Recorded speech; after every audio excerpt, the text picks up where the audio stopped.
In today's video, I'm going to teach you how to create FAQ in Elementor beginner tutorial. If you're brand new to Elementor or WordPress, this walkthrough will take you from a blank page to a clean, interactive FAQ section that's easy for visitors to use and simple for you to maintain. Start by signing into your WordPress dashboard with an account that can edit pages. From the left sidebar, open the Pages area. Here, create a new page. Give your page a clear name like FAQs or Help Center so it's easy to find later. Go ahead and publish the page so it's live and ready to be edited with Elementor. Next, click Edit with Elementor to open the visual builder.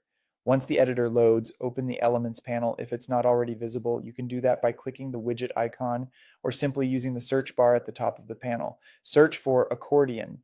This is the widget that powers most FAQ layouts because it lets visitors expand a question to reveal the answer without cluttering the page. Drag the accordion widget onto your canvas. If the page is empty, Elementor may prompt you to create a section. Just drop the widget into the new section area. You'll see a few placeholder items. Click each item to replace the title with a real question and the content area with a clear, concise answer. Keep answers scannable and direct. You can add links, line breaks, or simple formatting if needed. If you want to reorder questions, drag the items up or down in the list. You can also decide whether one item should be open by default or keep them all closed for a tidy look. When you need more entries, click Add Item and continue filling in your questions and answers. Aim to group similar topics together so visitors can find what they need faster. Now let's make it match your brand. Switch to the Style tab to adjust typography, colors, spacing, and borders.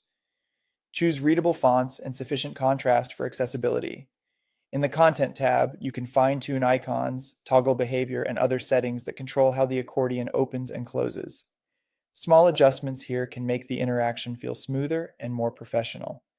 When you're happy with the content and design, click Update to save your changes, then preview the page. Check it on mobile and tablet views to ensure text size, spacing, and tap targets feel comfortable on smaller screens. That's it. Your Elementor FAQ is ready to help visitors get answers quickly while keeping your page clean and organized.